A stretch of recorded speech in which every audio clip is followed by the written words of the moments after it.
Namaste. We are analyzing the novel Oliver Twist written by Charles Dickens. In the previous sessions, we understood the novel through chapter wise, and then character analysis, and then theme. In today's session, let us know about the symbols and motives of Oliver Twist novel. ನಾವು ಹಿಂದಿನ ಸೆಷನ್ಸಲ್ಲಿ chapter wise ಇಡೀ ಕಾದಂಬರಿನ ಅರ್ಥ ಮಾಡ್ಕೊಳ್ತಾ ಬಂದ್ವಿ. ಅದರಲ್ಲಿ ಬರುವಂತಹ characters, ಅದರಲ್ಲಿ ಬರುವಂತಹ ವಿಚಾರಗಳನ್ನು ತಿಳ್ಕೊಂಡ್ವಿ.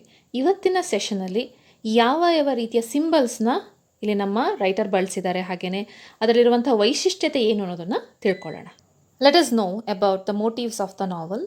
The first one is mistaken identity. The plot of Oliver Twist revolves around the various false identities. Mr. Bumble and other workhouse officials insist on portraying Oliver as something he is not at all. Like he is ungrateful, untruthful to everyone. Monks does his best to conceal Oliver's real identity so that Monk himself can claim Oliver's rightful inheritance. Nancy pretends to be Oliver's middle class sister in order to get him back to Fagin. Monks changes his name and poses as common criminal rather than the heir he really is. The novel's resolution revolves around the revelation of the real identities of Oliver, Rose, and Monks. Even we can see hidden family relationships. The revelation of Oliver's familial ties is among the novel's most unlikely plot turns. Rose, who is his aunt, and to Monks, who is his half brother.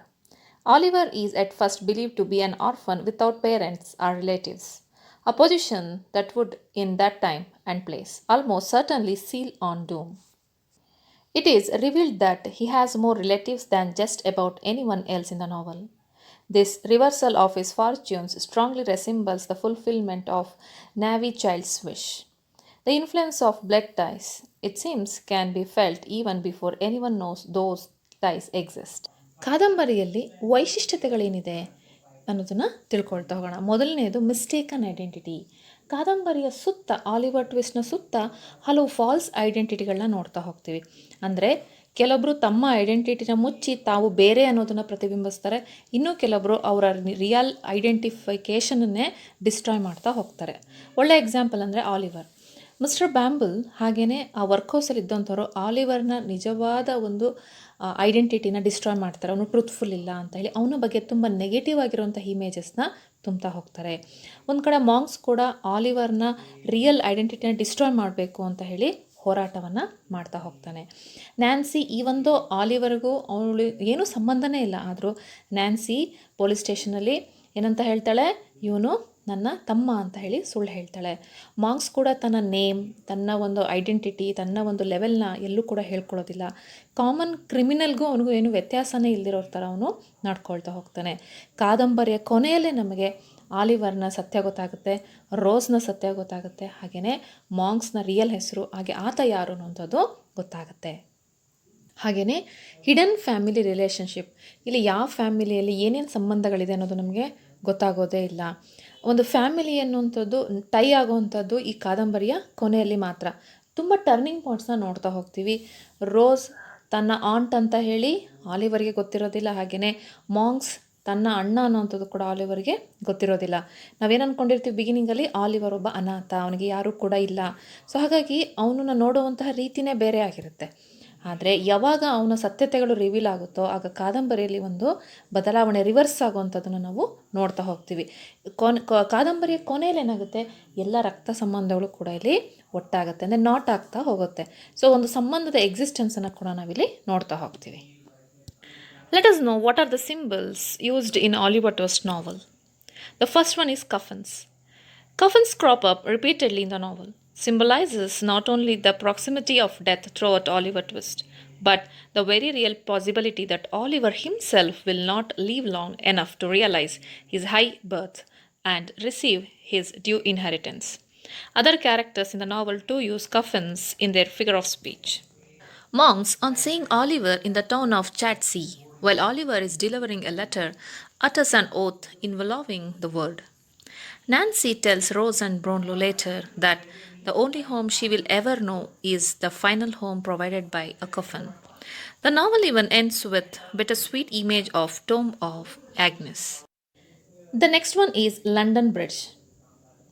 Nancy's decision to meet Mr. Brownlow and Rose on London Bridge reveals the symbolic aspects in the novel Oliver Twist. Bridges exist to link two places that would otherwise be separated by an uncrossable chasm. The meeting on London Bridge represents the collation of two worlds unlikely ever to come into contact: the idyllic world of Mr. Brownlow and Rose, and the atmosphere of degradation in which Nancy lives. And the third symbol is bull's eye. Belsick's dog, Bull's Eye, has a fault of temper in common with his owner and is a symbolic emblem of his owner's character. After Belsick murders Nancy, Bull's Eye comes to represent Belsick's guilt. And the last one is characters' names. In Oliver Twist, the name Twist, though given by accident, alludes to the outrageous reversal of fortune that he will experience.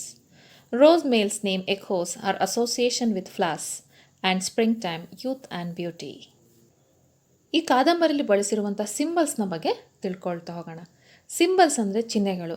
ಕಫನ್ಸ್ ಇರ್ಬೋದು, London bridge ಇರ್ಬೋದು, ಪ್ರತಿಯೊಂದನ್ನು ಕೂಡ ಬೇರೆ ಬೇರೆ ಆದಂತಹ ಅರ್ಥದಲ್ಲಿ ಹೇಳ್ತಾ ಹೋಗ್ತಾರೆ.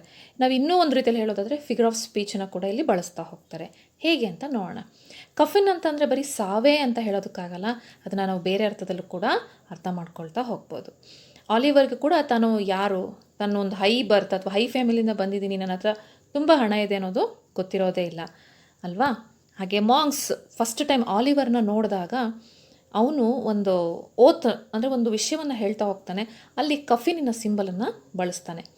ನ್ಯಾನ್ಸಿ ರೋಸ್ ಹಾಗೂ ಬ್ರೌನ್ಲೋ ಹತ್ರ ಮಾತಾಡಬೇಕಾದ್ರೆ ಕೂಡ ಹೇಳ್ತಾಳೆ, ನನ್ನ ಫೈನಲ್ ಹೋಮ್ ಯಾವುದು ಅಂತಂದರೆ ಅದು ಕಫಿನ್. ಕಾದಂಬರಿ ಕೊನೆಯಲ್ಲೂ ಕೂಡ ನಾವು ಆಗ್ನೆಸ್ನ ಸಮಾಧಿಯನ್ನು ನೋಡ್ತೀವಿ, ಅದ್ರ ಜೊತೆಲಿ ಅದು ಎಂಡ್ ಆಗುತ್ತೆ. ಹಾಗಾಗಿ ಕಫಿನ್ ಅನ್ನುವಂಥದ್ದು ಹಲವು ಘಟ್ಟಗಳಲ್ಲಿ ನಮಗೆ ಅದರದೇ ಆದಂಥ ಒಂದು ಸಿಂಬಲ್ನ ಕೊಡ್ತಾ ಹೋಗುತ್ತೆ. London bridge. ನ್ಯಾನ್ಸಿ ಕಾದಂಬರಿಯಲ್ಲಿ ಬ್ರೌನ್ಲೋ ಮತ್ತು ರೋಸ್ನ ಮೀಟ್ ಆಗಲಿಕ್ಕೆ ಲಂಡನ್ ಬ್ರಿಡ್ಜ್ನ ಸೆಲೆಕ್ಟ್ ಮಾಡ್ಕೊಳ್ತಾಳೆ. ಬ್ರಿಡ್ಜ್ ಅನ್ನುವಂಥದ್ದು ಲಿಂಕ್, ಎರಡು ಏನು ನದಿ ಇದೆಯೋ ನದಿಯ ಮಧ್ಯದಲ್ಲಿ ನಮಗೊಂದು ಸೇತುವೆ ಆಗಿರುತ್ತೆ, ಅಂದರೆ ಜೋಡಣೆ ಅಂತ ಕರೀಬಹುದು. ಇಲ್ಲಿ ಒಂದು ಜೋಡಣೆಯನ್ನು ಇದು ಸಿಂಬಲೈಸ್ ಮಾಡುತ್ತೆ. ಹಾಗೆ ಎರಡು ಪ್ರಪಂಚದ ಭೇಟಿ ಅಂತಲೇ ಕರಿಬೋದು. ಬ್ರೌನ್ಲೋ ಮತ್ತು Rose belong to a middle class, ಒಳ್ಳೆ ಫ್ಯಾಮಿಲಿ, ಅವರು ಅವ್ರದ್ದೇ ಆದಂಥ ಒಂದು ರೆಪ್ಯೂಟೆಡ್ ಕ್ಲಾಸ್ ಸ್ಟ್ರಕ್ಚರ್ಲಿರ್ತಾರೆ. Nancy belongs to a gang, like ಒಂದು ಕಳ್ಳತನದ ಗುಂಪಲ್ಲಿರ್ತಾಳೆ. ಆ ಎರಡೂ ಬೇರೆ ಬೇರೆ ಗುಂಪುಗಳ ಒಂದು ಭೇಟಿಗೆ ಇದು ಕಾರಣ ಆಗುತ್ತೆ ಅಂತ ಹೇಳ್ಬೋದು. ನೆಕ್ಸ್ಟ್ ಬುಲ್ಸ್ ಐಸ್ ಅಂದರೆ ನಮ್ಮ ಬೆಲ್ಸಿಕ್ ಸಾಕಿರುವಂತಹ ಒಂದು ಡಾಗ್ ಇರುತ್ತೆ. ಆ ಡಾಗಿನ ಕಣ್ಣು ಎಷ್ಟು ಸೂಕ್ಷ್ಮವಾಗಿರುತ್ತೆ, ಎಷ್ಟು ತೀಕ್ಷ್ಣವಾಗಿರುತ್ತೆ ಅನ್ನೋದನ್ನು ತೋರಿಸ್ತಾ ಹೋಗ್ತಾರೆ. ಎಲ್ಲೋ ಒಂದು ಕಡೆ ಆ ಬುಲ್ಸ್ ಐ ಅನ್ನುವಂಥದ್ದು ಬೆಲ್ಸಿಕ್ಸ್ನ ಒಂದು ಕ್ಯಾರೆಕ್ಟರ್ನ ಕೂಡ ರೆಪ್ರೆಸೆಂಟ್ ಮಾಡುತ್ತೆ. ಯಾವಾಗ ಅವನು ನ್ಯಾನ್ಸಿನ ಸಾಯಿಸ್ತಾನೋ ಆಗ ಆ ಕಣ್ಣುಗಳು ಅವನಲ್ಲಿ ಏನೋ ಒಂದು ಭಯವನ್ನು ಹುಟ್ಟಿಸುತ್ತೆ, ಅವನಲ್ಲಿ ಗಿಲ್ಟನ್ನು ಅದು ತೋರಿಸ್ತಾ ಹೋಗುತ್ತೆ. And the last one is name. Oliver twist. Twist ಅಂದರೆ ಏನು? ಟರ್ನ್ ಮಾಡೋವಂಥದ್ದು ಅಲ್ವಾ. ಅಂದರೆ ಆಲಿವರ್ನ ಜೀವನ ಅನ್ನುವಂಥದ್ದು ಬಿಗಿನಿಂಗಲ್ಲಿ ಹೇಗಿತ್ತು ಅಂತ ಗೊತ್ತಿದೆ ನಿಮಗೆ, ಕೊನೆಯಲ್ಲಿ ಆದಂತಹ ಒಂದು ಟರ್ನಿಂಗ್ ಪಾಯಿಂಟ್ನ ಅದು ರೆಪ್ರೆಸೆಂಟ್ ಮಾಡುತ್ತೆ. ಹಾಗೆ ರೋಸ್ ಮೇಲ್. ರೋಸ್ ಅಂತ ಅಂದರೆ ಒಂದು ಫ್ಲವರ್, ಅದು ಸ್ಪ್ರಿಂಗ್ ಟೈಮ್, ಯೂತ್, ಬ್ಯೂಟಿ, ಒಂದು ಖುಷಿಯನ್ನು ರೆಪ್ರೆಸೆಂಟ್ ಮಾಡುತ್ತೆ. ಹೀಗೆ ಪ್ರತಿ ಕಾದಂಬರಿಯಲ್ಲಿ ಬರುವಂತಹ ಒಂದೊಂದು ಸಿಂಬಲ್ಸ್ ಕೂಡ ಒಂದೊಂದು ವಿಷಯಗಳನ್ನು ನಮಗೆ ರೆಪ್ರೆಸೆಂಟ್ ಮಾಡ್ತಾ ಹೋಗುತ್ತೆ. These are the reference I made. You can go through this. Thank you.